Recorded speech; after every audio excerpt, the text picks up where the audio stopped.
stand clear of the doors. Por favor, manténganse alejado de las puertas. To those guests who've just joined us, welcome. Our next stop is the Magic Kingdom. For those of you standing, please hold on to the handrails throughout our journey and stay clear of the doors. Stay clear of the doors.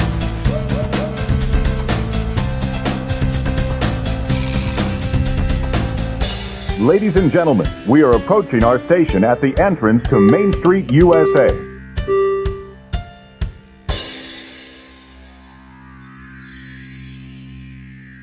Welcome aboard the Monday Morning Monorail podcast. This is Justin Monorail, and this is episode number 239 of the Monday Morning Monorail podcast. Today's Monday, February the 17th, 2025, halfway through the month, more than halfway through the month. Valentine's is behind us, so we can get all that sappy stuff out of our system. Now is the season for anger, evil, and hatred. I'm just kidding. That's not true at all. We love you all the time. 365 days a year and 366 on leap years. That's how often and how frequent we send our love to you, the Monorail fam. But before we get into Disney news and all the updates from around the Walt Disney World Resort, I've got to welcome in my partner in crime for the day. We're down Landon because he's traveling. He's in his favorite city in the world, Chicago. Very jealous of him because he got to go see Taylor Tomlinson last night as we record this. She's one of my favorites, but I'm not going to hold that against him. Good for him. I'm proud. I'm happy for him. It's all love here. But let me bring in my cohort, my minion to my Gru. It's Stephers. Stephers, welcome to the podcast. How you doing? Happy Valentine. We're recording on Valentine's Day. We are. I was gonna say you're like shoo-shooing the Valentine's Day. I'm festive. I'm in red. If you're watching the YouTube, listen, Gimli's really vibing with this recording, right? But yeah, no. I'm good. It's Valentine's Day. I made Jackson some cinnamon rolls. Nice. Got some flowers. Cinnamon rolls are love. Are the flowers that you received in the picture behind you? Yes, right. They're right here. Yeah.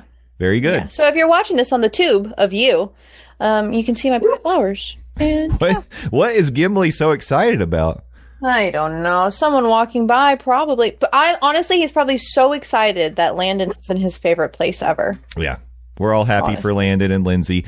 They're sort of celebrating their anniversary as well. I didn't know that. I guess they officially started dating around Valentine's Day. Listen, if I'm giving you any independent advice for those of you don't do that. Lonely hearts out there, don't start dating at Valentine's Day. That's a terrible time to start. Do it after. Yeah, I mean, I've been in my relationship for about 10 years, and I gotta say, I did it right after Christmas. Also recommended. But I did, get married 2 days before my birthday. So really, he still got the short end of the straw in the long run. Yep. But you got to play the long game for that. You know what I mean? The long game. Also, it really depresses me because no one is going to understand the minion to your Gru comment because that was an offline conversation. But let's just say, if you ever tune into my Twitch streams, you can find out what that means. And you should always tune in to Stephers' Twitch stream. She's going to be streaming later tonight, and it's going to be too late for you to see it because this is coming out later. But Wednesday. Join her Wednesday this week, and you can see. I don't know if she'll be full minion, but she might be. I've heard you should never go full minion. There are many things that people say, and that's maybe one of them, actually. So It's fair. It's fine. Well, I took it as, even if people don't have the context of our offline conversation, they know that you are a Universal lover, and so it's okay to make that connection. And we've got to do a Across the Universal very, very soon. And I'll tell you why. Especially with Epic coming up. Epic's coming up. And the other side is I have Mardi Gras gripes that I want to share this year. Okay, if you listen, Mardi Gras, I'm going to say it before you poo-poo or gripe or whatever you're going to do. Mardi Gras is probably one of my favorite times of year to visit Universal Orlando. I think it's super underrated. I think now, like in the past couple of years, the attendance has been higher and people have been hyping it up a lot more. But that is probably one of the most, what's the word? not lively. I don't think lively is a good word, but like it's just like the atmosphere is just so like celebratory that I love it. The Mardi Gras float parade, all of that. It's just about, and I really enjoy the food. They really started ube the last, I don't know, like 2-3 years ago when I went with Theme Park Rob and Cocktail Bob. They had some ube stuff and they brought it back last year, I think. And it's just, listen, they're stepping up. So this is part of my gripe, Steffers. Oh, no. Because this is the 30th anniversary of the Mardi Gras celebration. You know I love it, too. I've sang the praises of Mardi Gras in the past. We're both turning 30 in the same year. Very sweet. But your 30th is going to be epic. Theirs for Mardi Gras is not. And I'll just tell you, it's because they're scaling back the booths. Now, it could be because they're putting all their money into finishing up Epic Universe. Probably. So maybe they cut some Mardi Gras expenses, but... Well, I don't necessarily think... it like kind of goes into expenses, but I think their staff, like I think they're starting to move their team members and stuff. Yeah, just the things I've heard through the Vine, you know, that I can't fully disclose. Things are moving, and I think that is why. That could be. That makes sense. That there's a little finicky stuff. It could be a little bit of both, but I'll just say for the 30th, this is a milestone anniversary. I thought that they would go bigger. And if you know me at all, you know that one of my favorite things about Universal Mardi Gras is the Bloody Mary booth. I love it. I don't know. And I know where this is going. So here's the problem. This year there is no Bloody Mary booth. The only way you can get a Bloody Mary is if you go to the Coca-Cola Marketplace, which is it's like the permanent structure that's across from Transformers, right on the water. They have a menu there where you can get some Mardi Gras favorites, and then they also have a Bloody Mary. It's called the BLTC Bloody Mary this year. There's only one option. You can't get it spicy, because normally you can get your Bloody Mary wild. They don't have a wild option. And all it is basically they give you a skewer that's like a caprese salad, because it's mozzarella, tomato, and arugula on the skewer, and then they put candied bacon in it. They almost lost me entirely, because when I ordered the thing, the guy was like, "Yeah, I can get that for you, but I just got to tell you, we're out of bacon." So I'm like, okay, so I get a LTC Bloody Mary. I was very lucky. The bacon flew in right as he was delivering my drink, and so he grabbed me one and dropped it in. But it was just a pedestrian Bloody Mary. The only highlight was the bacon was good. Otherwise, man, it broke my heart. It really did. And so Mardi Gras got some work to earn back my love for this year, because that really was a dagger right off the bat. I'm just saying. Bloody Mary sadness. I mean, listen, I can't. I don't know. I don't know what to say. Mardi Gras is a great time of year. However, I think they are going to, I don't want to say they're going to suffer a little bit, but I do think like they're in a transition period. Like I that's the only thing I can think of. Like either whether it's scaling back in terms of finances and they're just not putting it whatever, or like the team members, there's just not enough, or not enough in terms of like they're redistributing right now. Yeah. Unfortunately, that makes me sad to hear, but yeah. The last couple of years when you get the deluxe Mardi Gras, the deluxe Bloody Mary, you get like last year it was a hot chicken slider that came on top of the Bloody Mary, and that was good. 2 years ago, it was like a bunch of stuff. You got like a whole pickled okra, you got a shrimp, you got like, there was a whole bunch of things on it. Like a meal on top of your Bloody Mary, which is kind of what I've come to expect. But now, I guess what I would say is if that's what you're expecting from your Bloody Mary, you better bring your accoutrement from home, because you're not getting it there. Yeah, that's unfortunate. But you know what? I have a solution for you if you'd like to bring your accoutrement with you to the parks. Because you can. No. You could do it, but you're going to have it in your room. And if in order to have those groceries, those things that you want that you might want to put on top of your Bloody Mary at home, you can use Vacation Grocery Delivery. What a segue. What a segue. As you know, we now are affiliated. We're partners with Vacation Grocery Delivery, and they are your go-to provider for grocery delivery services to your resort when you visit Disney, Universal, when you're in Orlando. These are former Disney cast members, and they know what you want. They get you, they understand it, and they can help you out, not just with groceries, but strollers, coolers, birthday cakes. They can do water delivery. Check out their website, www.vacationgrocerydeliveryfl.com, and make sure to use the promo code DISMornings with an S for $5 off any grocery order or $10 off any 2 magical items on the magical extras. I actually checked this out. Some of you may or may not be aware there's this group out there called the Disney Day Drinkers Group, D3. You can get a Disney Day Drinkers challenge coin as one of the magical extras. I noticed that on their website when I checked it out recently. So maybe you're at the parks, you realize you didn't have a challenge coin and you don't want to get challenged. Make sure you get it.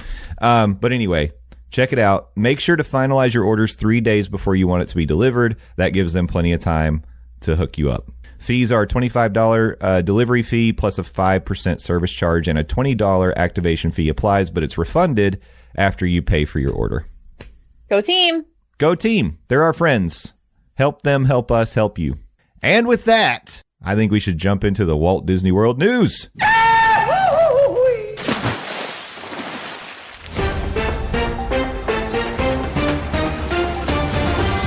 That's right, dreamers. We're back once again with the headlines from the Walt Disney World Resort. We have scoured the internet. We've compiled the information. And as always, you can follow along with us if you visit dismornings.com, where we post news. We have a rumor tracker. We've got everything you need. All the tools for planning your Walt Disney World vacation are at dismornings.com. We're happy to be part of the Dis Mornings Network. Go check it out. But you're here with us today, and we are going to we're going to do this audiobook style. So just enjoy the sounds of our voice. I'm going to start. We don't have an article posted about this. This is just something that happened last week that I don't know if everybody was aware of. February 11th, it happened to be a night that Disney was doing an after hours party at the Magic Kingdom. Around 6 p.m., there was a massive power outage. 18 rides went down for about 3 hours. According to Scott Gustin, the downtime was caused by a power outage that led to a failure of the park-wide air compression system. The only rides operating were the TTA, Monsters, Inc. Laugh Floor, Haunted Mansion, Jungle Cruise, Mickey's PhilharMagic, and Tron. Luckily, all those attractions were back online by about 9 o'clock, which is great because imagine you paid, what are those after-hours parties going like, $200 a person? And most of the park is down. They would have just had to send everybody home. And I'm wondering, because, when you get a ticket for an after-hour party, you can come in the park early. So if people got there around like 4 or 5 o'clock and then all of a sudden the park goes dead, do they just say, well, let's cut our losses and leave? I don't know. I actually know someone who attended this party, though, and I can tell you that they said once the party started and they cleared out the day guests, nobody was there. Like it was totally empty. They walked on everything. There were no waits for anything. They said it was the best experience they've ever had in Magic Kingdom. So if you did stick it out and the rides came back up, you had a great night. So congratulations. Wow. Jealous, truly. Yeah. So, but anyway, that's just wild. And it led me to say in our Discord, I now have a new Disney parks nerd goal of being in one of the parks and every ride goes down. Because can you imagine the chaos? Like, people don't know what to do. Well, yeah, I don't know if I necessarily want that to happen. Like, maybe we start small scale with like a couple, maybe an area. How about like a land, like Tomorrowland goes dark, or like Toy Story Land. Well, no, it's Toy Story. Well, maybe Toy Story Land. If it goes dark at night, like that would be kind of iconic. It would like be really all dark the string lights and stuff. Yeah, that's what I'm saying. Like Halloween Hornets, but Mickey's not so scary. Yeah. You know? Yeah. I don't know. That could be fun. Well, it's funny to me because like most people would think of this as a bad thing. And it was. I'm sure for the day guests, like that was a bad thing. But for those of us who frequently go to the parks, we're looking for those unique experiences in the parks. And this would have just been really interesting to be part of, I think. But anyways, good thing they got it all back up and running. Yeah. Good thing. Yeah. Oh, okay. Well, this is just funny. I look at the notes briefly before we record, but like I don't fully dive in because I like to learn the news with y'all. It's like an interactive experience, Yeah. But The Walt Disney World has removed the previously published runtime from the Disney Villains Unfairly Ever After webpage. So, like, this came out, what I want to say it came out, yesterday? Yeah, like, a couple days ago. Yeah, it was a very quiet drop, I want to say. But ahead of its debut this summer, Walt Disney World launched a webpage for the show, and the page features a lot of previously known information and concept art for the show. Some of the new information that it had was that it has a 40 minute runtime, making it one of the longest shows at Walt Disney World. Obviously, as of you're listening to this, they have removed it. And Walt Disney World has not officially announced the runtime for the show. It was just kind of featured on that webpage, but no real announcement. 40 minutes. Remember when we just did M340 and we were like, let's just spend 45 minutes and like no one thinks, I don't think that this is in today's world. Yeah. Ain't no way. Like if you're spending X amount of time, like how many times are you running the show? How many people are you going to see? Like, realistically, like who is going to spend, like say you visit the parks one time a year, who is going to spend a core part of their I mean, if you're going for multiple days, you could do the parks multiple times. Yeah. Like, I would for sure do this, but like 40 minutes? Well, most likely that's at least an hour of your day because you're going to line up early and you got to think about load and unload time, right? So it's probably more like an hour 10 of your day. I agree. So we were talking about this in our Diz Mornings group chat, and Nate brought up that on the Disney Cruise Line, the shows that, you know, you can bring kids to the nighttime shows, the musicals and stuff, and they're well over an hour. And then there's also the point of like, well, Indy is a long show. And I know the Frozen Forever After show. I mean, that's like 25 minutes though. So I don't know. 40 minutes to me seems like a long time for a show like this in the park. And I'm thinking about that particular theater. I know they're gutting it and redoing it. But like, I don't know. Indiana Jones is 30 minutes ish. Yeah. In hindsight, an extra 10 minutes, whoopity doo, an extra 10 minutes. But I don't really know. Like, okay, so then you spend 40 minutes. What are the rewatchability? I mean, I guess in theory, you don't really need to care about that because Disney World's getting new people all the time. Mm-hmm. So like, I guess not, you don't necessarily need to have some new element and, you know, you just have the show. Cause I mean, Indiana Jones is always the same too. So, you know, I guess in that respect, that's one thing. I can't, in terms of the Disney Cruise Line though, you're going to like, that's like an experience that you have a conscious, like, I'm going on the cruise line. I want to like, this is what I'm doing. Yeah. It's like a different, like it's kind of in your plan, whether it's in your plan or not. Yeah. I just don't know.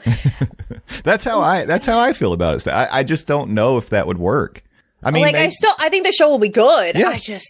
That's a long time. I'm just thinking more about the kids and I do think like the show on the cruise line's a different thing because at that point you've had dinner. It's usually nighttime. You're going to go to a show like that. And that's what you're doing for the night before bed. Yeah. In this case, you've got kids who have been out in the hot sun, who are hungry, who are thirsty, who need to pee. Like kids are going to be needing to get up and down. I would think. I just think that's long, but we'll see. We could be totally wrong here. And maybe that's absolutely what the runtime is. But I'm just saying that would be a surprise.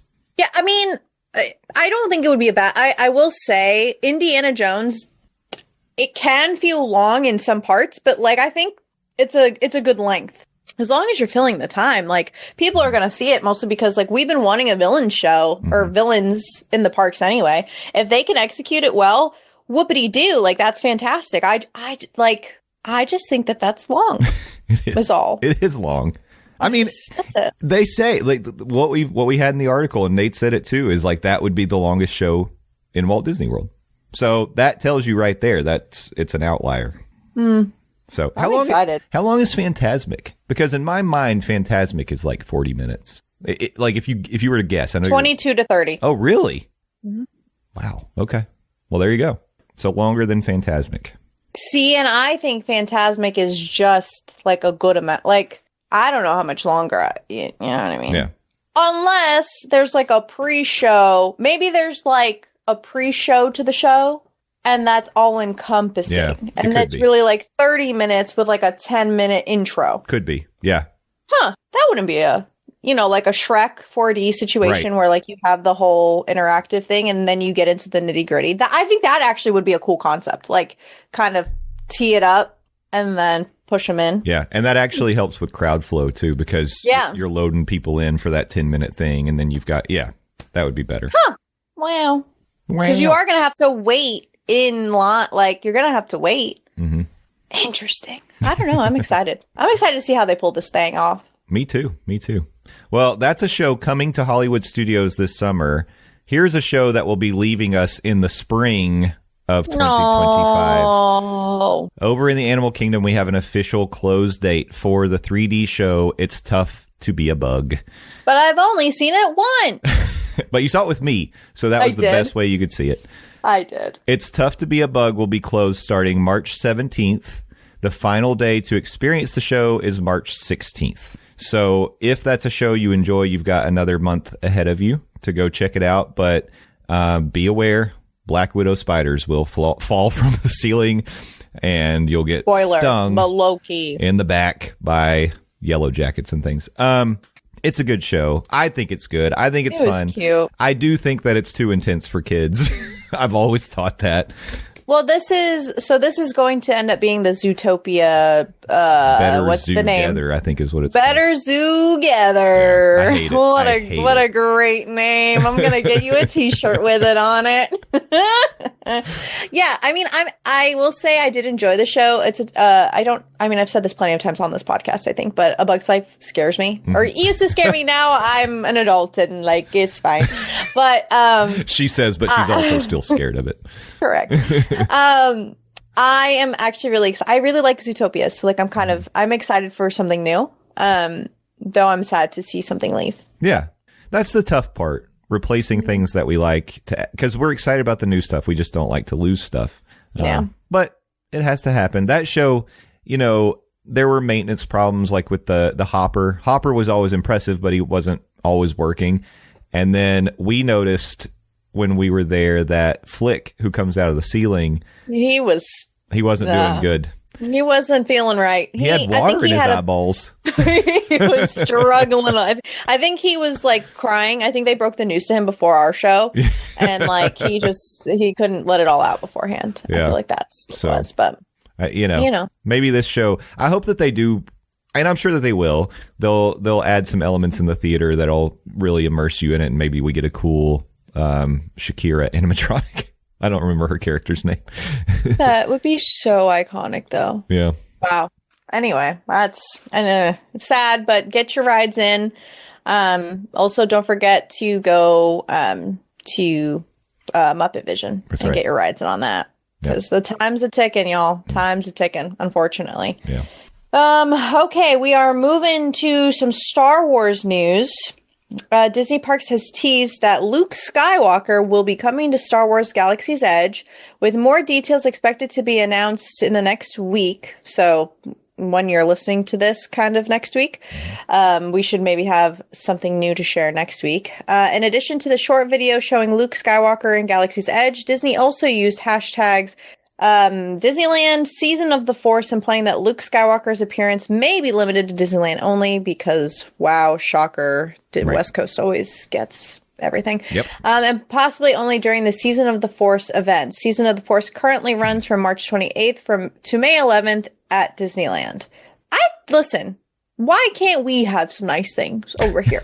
Like, we have some nice things, but like, why can't we get that? Yeah. Also, in Star Wars Galaxy's Edge, the new nightly projection show Shadows of Memory, a Skywalker saga, will debut on March 28th, taking guests on a storytelling adventure across the galaxy. Stunning projection effects transform the spires of Batuu near the Millennium Falcon, evoking memories of some of the greatest moments in galactic history as an iconic musical score comprised of familiar themes heard throughout the films of the Skywalker saga draws the audience into the legendary story of the Skywalkers. And of course, to no surprise, there are no plans to bring this to Hollywood studios. So we really just wanted to dangle a tease at you to tell you to go to the West Coast in order to take part in this great, exciting, Skywalker-filled sleigh. Yeah, that makes me sad. It makes me sad too. And really, the only reason I thought we should include this today is because in the past we've speculated about will they ever just abandon the timeline of Batuu and just bring in legacy characters? Because that's been the whole thing.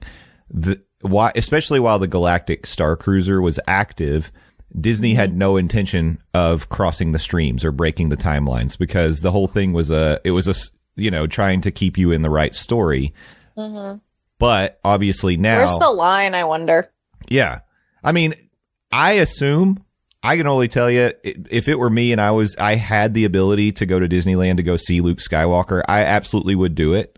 I saw the video that they posted on their social media, and he looks amazing, draped in his black cloak, walking to the Millennium Falcon with R2-D2 like it. Oh, you know that like there's gonna be some extra surprise. You know what I mean? Like, Homeboy's gonna show up for real. Yeah. Like they got to tee that up somehow. Yeah. That's why it's. I mean, wild. I would love to see it, and I just, because we've abandoned so much of what Batuu was supposed to be, throw the whole thing out. Just bring in all the characters. It would make it so much more alive if you knew that you could go in there and see some of your favorites. You know, bring in Obi-Wan Kenobi. Bring in I want to meet Qui-Gon Jinn. Oh, me too. I mean, come on. Me too, dude. Ugh.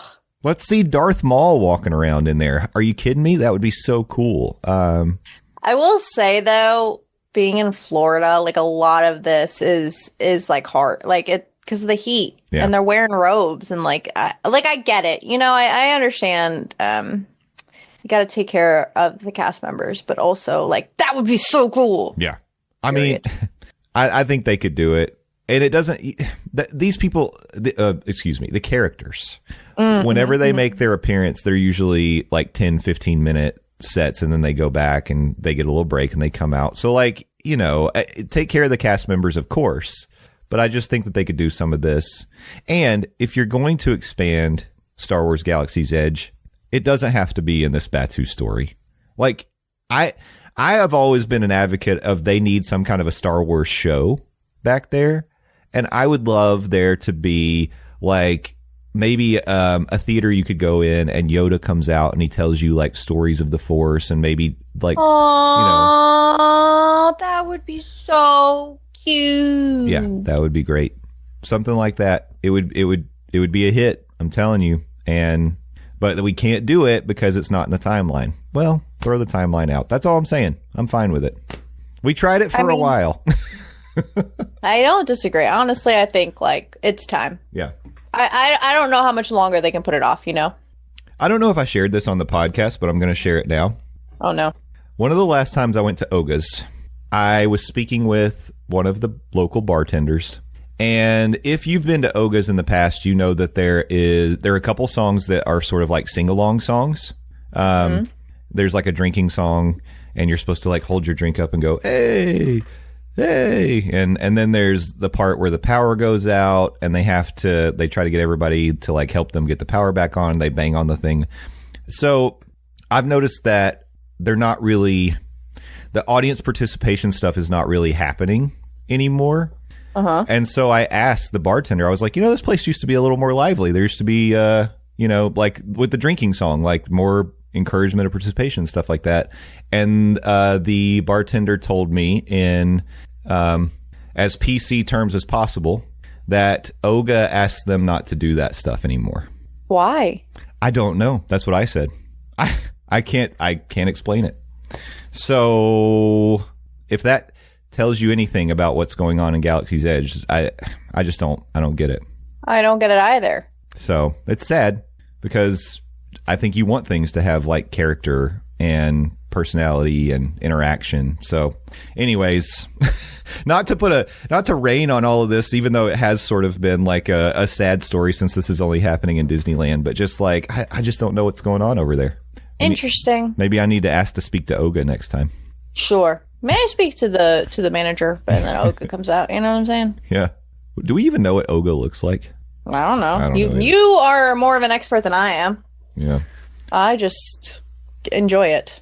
You know?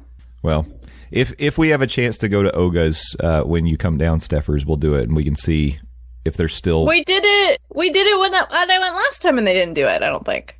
That's true. We would have remembered that. Yeah, Well, there you go. They bring the food in, and they take the fun away. That's what they do. You get a little, they take away a little. So then you might wonder... Oh, no. Well, what justifies me paying so much money to go visit a Walt Disney World resort if all they're doing is taking the immersion and the fun away? Listen, guys, by the way, we have to say we love Walt Disney World. We also have to balance it out by saying, like, guest experience should not be reduced and prices are high. If you keep increasing prices at the parks and you keep reducing experience, that's a bad thing for the guest. We are on your side. We're not just Disney shills over here saying, "Oh, go pay it and like it." No, that's not how we are. But we're not alone in this. Like this has been going on for a while. Like we know Disney is a business trying to make money for their shareholders. But recently they've been getting a little bit more attention from the media. And just this last week, I think came out on Monday in the Wall Street Journal, a reporter named Robbie Whelan. He's a journalist for the Wall Street Journal, and he wrote an article about price hikes at the theme parks and the strain it puts on guests and the internal discussions at Disney on how to mitigate losing guests over pricing. So, and we read that Whelan worked in concert with Touring Plans. Touring Plans always collects so much data, so this doesn't really surprise me. To put all this together and present the picture about Americans who are trying to make the decision to travel to Walt Disney World. So they put out this article. They weren't the only ones. I saw that there was a Motley Fool article that came out, and it was actually going the other direction, kind of saying like Disney can charge what they want. It's a premium experience. They're in it for the shareholders. They're trying to rate. I get, and he's right too. That's correct too. But at the end of the day, Disney is supposed to be something that everybody can experience. It's not just supposed to be for the middle or upper class. Disney should be for everyone. So Disney did respond to the Wall Street Journal article. I don't know that I love their response, but I will read to you. I may not read this whole thing. And in fact, I just took some excerpts from their press release, but it was pretty long and thorough. And they got like Josh D'Amaro to weigh in. They also got Hugh Johnston, the chief financial officer, to weigh in. Like they get these voices of these people who are supposed to be explaining to you that you're getting value when you come to Disney. And that's essentially what the press release says. But I'll read this first part and then we can go from there. To all who come to this happy place, welcome. Disneyland is your land. This is not a great place to start. This is me editorializing. This is not a great place to start.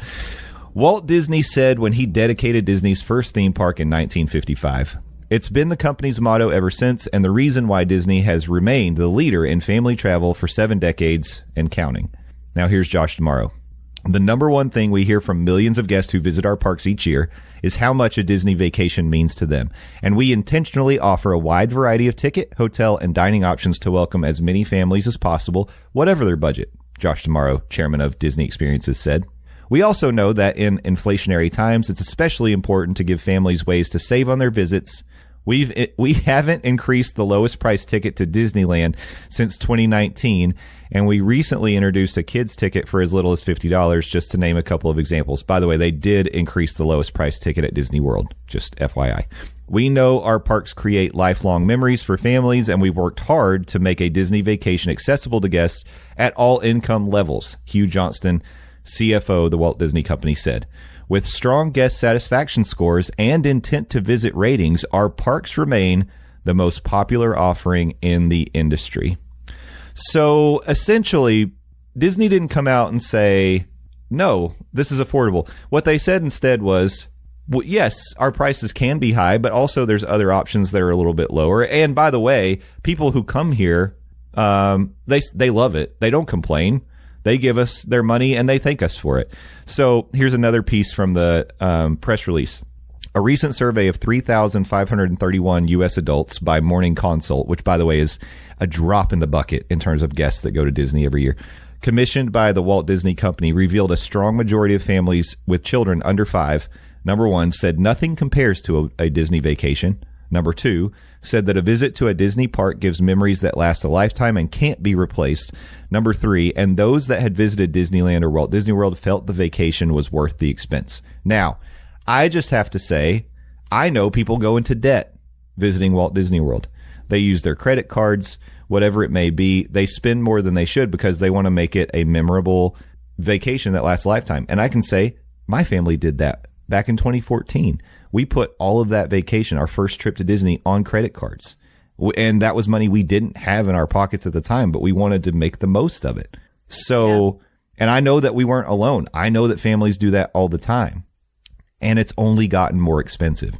Disney's tickets, their hotel prices, the dining options, those prices have increased more than inflation over the years. And look, I get they're saying people say they get the value. They're trying to offer this premium experience, whatever. But really, you can't. They're talking out of both sides of their mouth because they know the whole thing here is making profit and increasing stock price. Yes, do you want guests to be happy? Sure. But that's sort of like ancillary to the main goal. And if you can do things like increase prices and make people thank you for it, or shrinkflation, like take things away and keep prices the same, Disney's going to look for opportunities to do that. They're a business. That's what they do. I say all this telling you I love going to Disney. I just know it is super expensive. It's interesting because I've said this before, but part of me feels like I have part of a mentality that's just like, if you were to decrease your prices, say, follow me on this train of thought, but say you decrease your prices slightly for like annual passes, right? Mm-hmm. If you're going to make it so out-of-state pass holders can only buy one tier, why wouldn't you, in my head, why wouldn't you decrease the price so it's quote unquote more affordable, so that they can in turn come back more often and spend more money? Yeah. Like an example. Number 2, yes, there are value resorts like All Stars and stuff like that. But I will say, I've looked recently, All Stars isn't cheap, is no longer quote unquote, in my opinion, value. Not during busy times at all. No. So then you fall back onto, okay, well, you can go to a Disney World. I'm talking about Disney World because Disneyland is its own beast. But then you could go to like the Disney Springs, like the partner hotels in that area. Those, I've stayed at those. They were a decent price. I have no idea what the prices are now. But then you really try to stretch $1 as much as you can. Mm-hmm. And it's one of those things where, especially with families, like even when I was growing up, like we would pack our lunches, like we would pack food so that we would save a few bucks at the parks. But then you go to the parks now and all the parks have such good foods, or you go to like Epcot and there's a festival and you want to spend money and you want to do this and you want to do that. I mean, it really racks up. Yeah. It truly does. And I get it. Everything is going up in price. Food is going up in price. Plane, gas, all the stuff in the world is going up in price, and I get it. I feel like there might be a happy medium that Disney could like meet, so that it may, like, I think pricing people out is inevitable. Unfortunately, I just feel like they could still price people in. Like I think that there is like a middle that they can meet, so that like All Star maybe isn't, too much, or like that family of 6 can, have a really good time at Disney World and not kind of go broke and go into debt. I don't know. No, it's really tough. And I will say, I mean, I'm going down there next month, and I'm fortunate where I don't have to spend money on a hotel. I have local friends where I can, hey, can I crash at your place? But not everybody has that, which is unfortunate. Yeah. Am I still going to pay the astronomical prices for the ticket? Yes. Am I part of the problem? Also, yes. But I think that that's kind of just where we're landing, unfortunately. Fortunately, is like they're coming out with new stuff too. That's the other problem too, is that family that could only go like once every X amount of years, they went and already, and now they have to wait X amount of time before they can maybe potentially not even be able to afford it, even with all the credit cards, because Disney vacations are not cheap. But like, the coolest new things are coming. It's like the parks are growing and they're giving us new stuff, and it just sucks that, you know, that it sucks being not full of money in my pocket for my Disney dollar dues. Yeah. And I think that's the big thing here. Yes, we're coming at this with a tone that's critical of Disney, which I think is fair. It's not unique to Disney. You know, no. Universal is expensive too in its own way. SeaWorld is expensive too in its own way. Yep. Theme parks, period. Yeah. These, especially in Orlando, they're competing with each other, so prices go up. I can't speak to Peppa Pig theme park, but it's probably more affordable. But it's really more about, I just wish more people could experience it, knowing the impact it had on me as a kid, knowing the impact it had on my kids when I got to take them. It's a memorable it could be a once in a lifetime. That's what I'm saying. Experience. And there's so many people who, when you nowadays, and I'm sure that in some way it's always been this way, but nowadays you got to decide, am I going to compromise on hotel? Am I going to compromise on food? Am I going to compromise on souvenir? Like, what am I going to be cutting budget so I can pay for these park tickets? Like, and if I'm being honest, I would stay off site. I get a lot of people get an Airbnb so they have a kitchen so that they can cook their own food. If I were to price out like to the thing, I would focus on getting to the park and buying like souvenirs. That's just me personally. Yeah.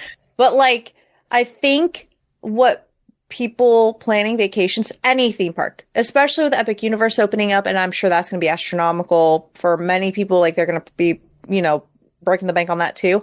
I think you just have to decide where your value is going to be.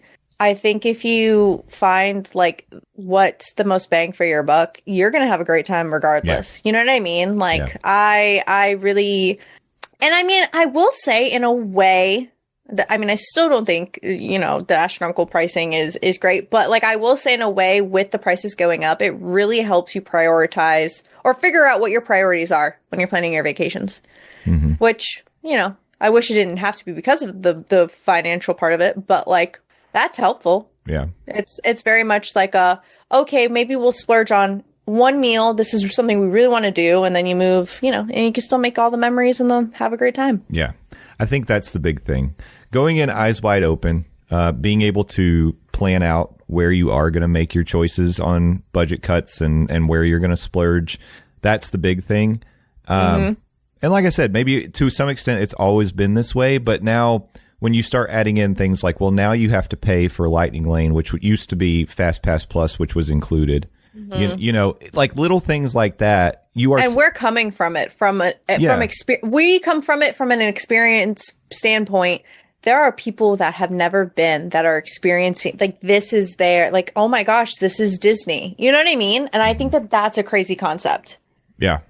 Oh, almost every time I go to the parks, I see examples of people who, and I feel for them. They came to Disney thinking, I'm going on a vacation. That, you know, just like a normal vacation where I got my room, I got my park tickets, it's going to be great. And they don't think about, oh, there was a virtual queue for Guardians of the Galaxy and now I can't ride today? You're telling me that I don't have the option to ride this ride?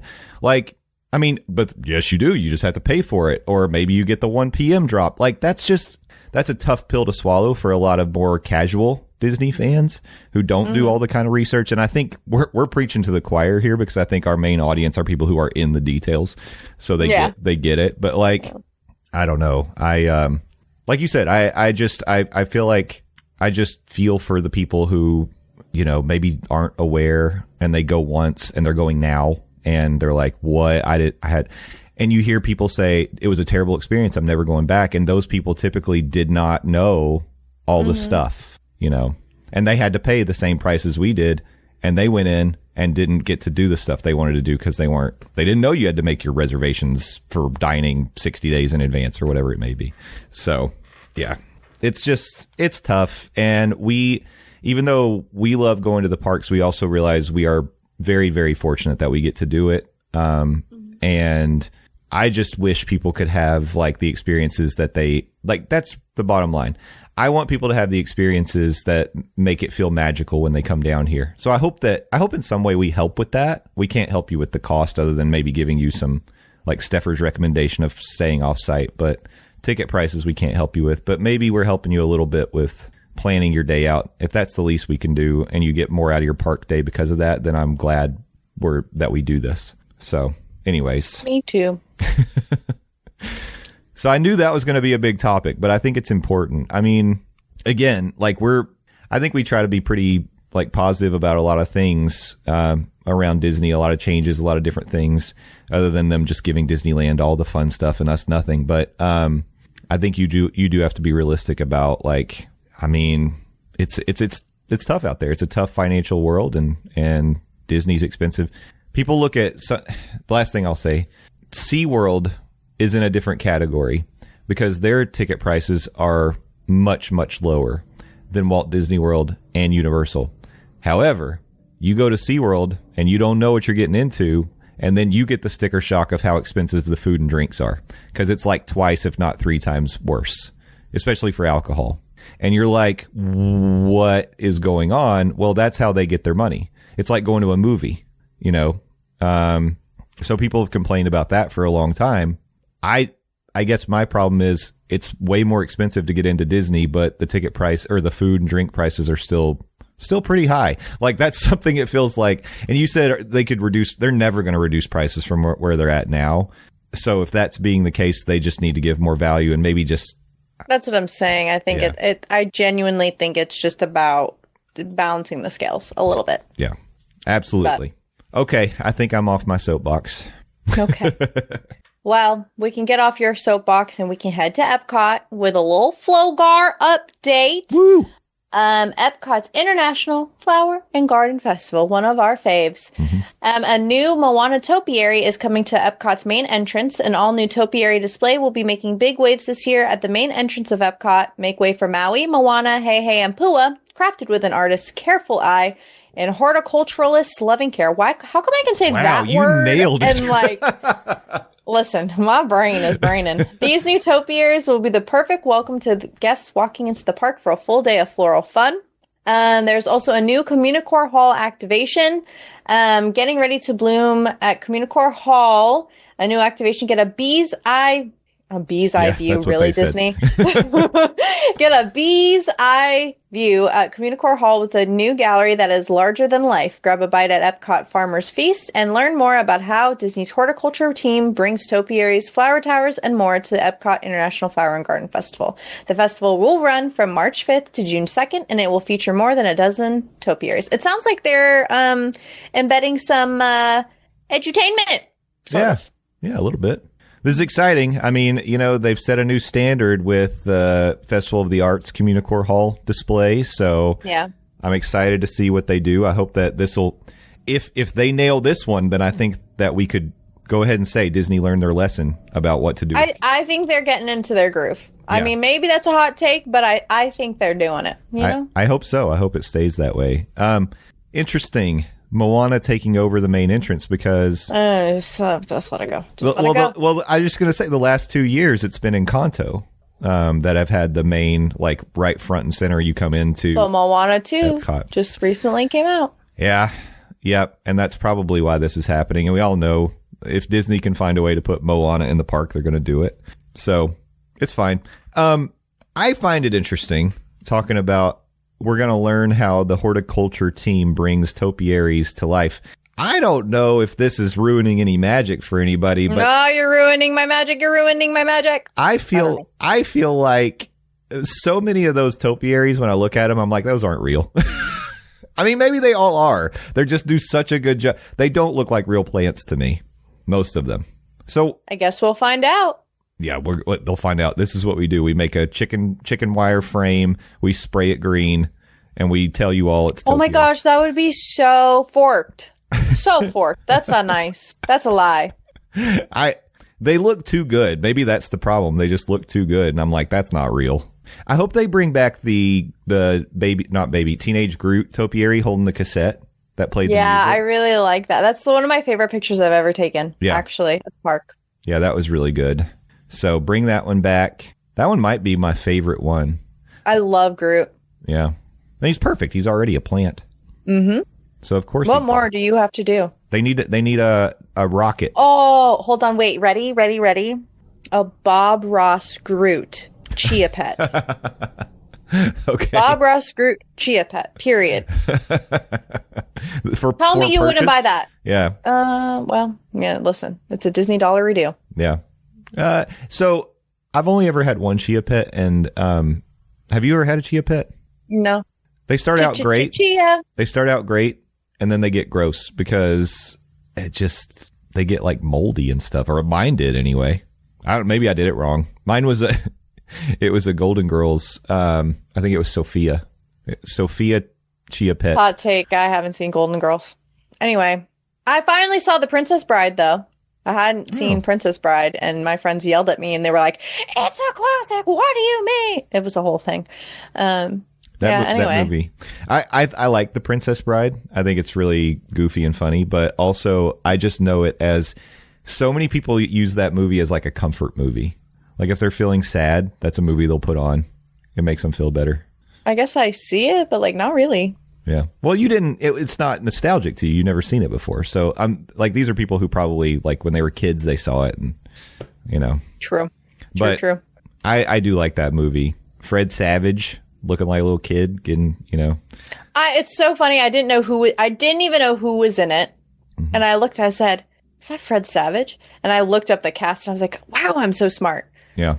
Like I nailed it right. I was like, I know that kid. Mm-hmm. He has a very distinct look. He really does. Yeah, he still kind of looks like that as a middle-aged or older man. Yeah. But yeah, it's a good movie. But I was going to say about Golden Girls, Stephers, you were trying to bury this lead, so I didn't jump on you. Oh, I'm really glad. Golden Girls is one of my favorite shows of all time. I say unironically. And listen, you will be staying with me during the Living with the Landed time frame, and I own several seasons of Golden Girls on DVD. Of course you do. Of course you do. It's so good, oh, Stephers. Look, I think I've fallen and I can't get up or something. Well, as long as it's in the living room, I'll just put it on the big TV. You won't have to move. You can just watch Golden Girls. It's so good. Hold on a second. That's fine. We can watch Golden Girls. I don't care. As long as we also... Oh, wait. Is Big Brother over? Yeah. Oh, Big Brother. Fun fact. Big Brother is my guilty pleasure only when I visit Justin. I don't like trash TV, but I will watch Big Brother whenever I'm over. Yep. Oh, it's fun to watch and talk trash with your friends when you watch Big Brother. 100%. Yeah. Are you not watching The Traitors, Stephers? Bless you. You're not watching The Traitors? What does that mean? That's a reality show. It's on Peacock. I don't watch reality TV. But it's a game promise show. You. I don't. It's so good. They commit murder.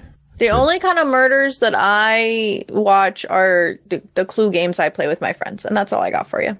I think you would like this one. Plus, it's cool because they bring on now. I don't think it started this way, but now they bring on people who have been like reality stars in other shows. So there's always Big Brother people, there's Survivor people, they bring on Real Housewives.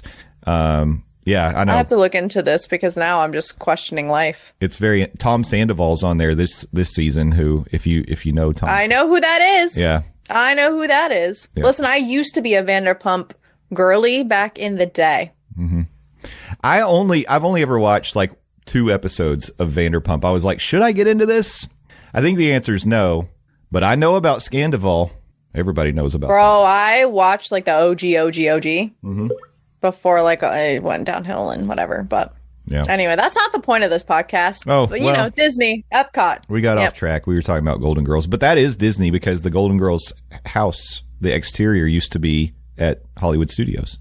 So. Oh, wow. And now if you want to stand where that was, you go to Docking Bay 7 because I think that's exactly where the Golden Girls house was. Aww. I didn't know that. Maybe I did at one point, but I didn't know that. Yeah, fun fact. See, we brought it all back around. I love that for us, even though we were in Epcot. But that's okay. You didn't have to point that out. I know. I didn't have to, but it makes it more fun. Yeah. Well, let me tell you, if you want to have more fun, there's lots of ways that you can do that with us. Mm-hmm. We are all over the place. You can follow us at Morning Monorail on most social media apps. Blue Sky, Instagram, TikTok, at Morning Monorail. We also have a Facebook group, Monday Morning Monorail Fam, and we have a Discord that you can join and talk to us all week long. And that would be, like, if you wanted to give me a late Valentine's present, join the Facebook or join the Discord. That would make me feel very happy, and I would feel the love. It's important for you to join the Facebook group because then you see what events we have coming up. And the biggest one, the one you need to be aware of, is Living with the Landon. April 1st, 2025, less than 2 months away. Landon is turning 40 years old, and as a celebration of his milestone, he's going to be raising money for Second Harvest Food Bank of East Tennessee, specifically the Food for Kids program. And the way he's going to do that, he's going to ride Living with the Land all day long on April 1st. Stephers is going to be there. I'm going to be there. And we're just going to be running that thing as long as it stays up. We'll be riding it all day. And you can get involved by making a pledge to Landon. Go to livingwiththelandon.com, and you can either make a per lap pledge, that'll be a donation per ride, or you can make a one-time donation. And all you have to do is fill out the form and tell us how you would like to contribute. Once the event's over, we will reach out. We'll send emails to everybody who has signed up, and we'll let you know how many laps Landon completed, and we'll give you instructions on how to donate. So it would mean a lot to us for you to participate. And if you want to come hang out, you know exactly where. You know our assassination coordinates on April 1st, 2025. Oh, that was not. No. None of that. None of that. We will be riding Live with the Land, and you can come ride with us. I also posted an event May 16th, which is going to be our Save the Muppets Day. So if you want to come out to Hollywood Studios on May 16th and watch Muppet Vision 3D all day long, because that's what we're going to do, come do that. And don't forget, you can go to our TeePublic store or Diz Mornings. You can still buy the Save the Muppets t-shirts. So I feel like it'd be great if we all had Save the Muppets t-shirts on that day. So anyway, the Facebook group, you can keep up with the events that are going on. Great things, fun things to be involved in. And we will be signing autographs at Living with the Landon. Yeah, sure. I'd be happy to. Just like if you previously purchased merch, we will sign them for you because we are giving people, and we just want to give you a piece of our. I'm going off the rails. Giving while we living, and so we'll bring Sharpies. It'll be fun. Oh, that would be so cute, though, for real. Yeah. I'll sign your arm, like your bicep, if you want to get my name tattooed on your arm. That'd be cool. Or your butt. We can have a conversation.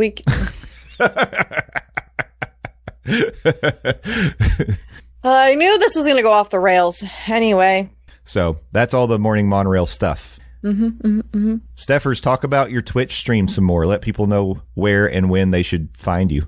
Oh, okay. Well, hello. Adventures with Stephers on Twitch, Adventures with Stephers on YouTube. I am live on Twitch Wednesdays and Fridays at 6:30 p.m. Eastern Standard Time. And then Saturdays, I typically go live at 5:30. Sometimes I go live earlier. You know, it's up to you. Whatever, wherever the wind blows, really. Adventures with Stephers on Instagram. And it's Stephers on Blue Sky. And yeah. I don't know. I finally finished Final Fantasy VII Remake, the main story. Hopefully I'm finishing the DLC tonight. Nice. So when you're listening to this, like I'm hopefully already done. And then I will be playing Rebirth. So I'm very, very excited. Awesome. That's exciting. And I know your YouTube is growing. Mm-hmm. You're getting bigger and bigger every day, Stephers. You're going to be a star, a Twitch star. I believe it. I'm manifesting it for myself. Manifestation works. I believe in manifestation. So go. I believe in us. Go. I believe in a thing called love. Crazy little thing called love. Go check out Adventures with Stephers and make sure you subscribe to all the things. And that reminds me, we're on YouTube now. Stephers is posting our videos to YouTube. So, like, if you want to see, I'm actually in the queue for Star Tours right now. And C-3PO is, what is he looking at? I don't know. I can't see what But he's looking at something, and I'm just in my office, and here I am. Maybe a light was out. But you can see us. You can see Stephers in her Valentine's best. You can see me in my Wookiee hat. It looks like I skinned Chewbacca and made a hat out of him. But check it out on the Monday Morning Monorail YouTube channel. And as for me, I'm Justin Monorail. Justin Monorail, no spaces on Blue Sky. Justin_Monorail everywhere else. And if you wait. THEDOZ. Please go Landon, follow he. Oh yeah, I couldn't remember that part. Yeah, on Blue Ski. Yep, Blue Ski. Blue Ski. Landon is on Blue Ski. Yep. And we would be remiss if we did not at least plug him once. That's true. That's not what I meant. I hate it here. He's on his anniversary trip. I'm sure he's... I apologize for Justin being gross about Landon. Jeez Louise. What's up there? Okay. All well, right. Justin is being corrupted by light ghost things. And this episode's officially off the rails. That's right. I thought you were going to close us out, Stephers, but I'll handle it from here. Yeah, no, you inspire us, so you have to inspire us. I will do it. Listen, we love all of you. Thank you so much for being part of the Monday Morning Monorail family. And I hope that you do all the things, connect with us everywhere. But if you don't, if you just show up here next week, that's fine with us too. And we'll be right here with another episode of the Monday Morning Monorail. Until then, thank a team member, thank a cast member, be excellent to each other, and party on, dudes. We'll see you next week. Bye-bye. Okay, bye-bye.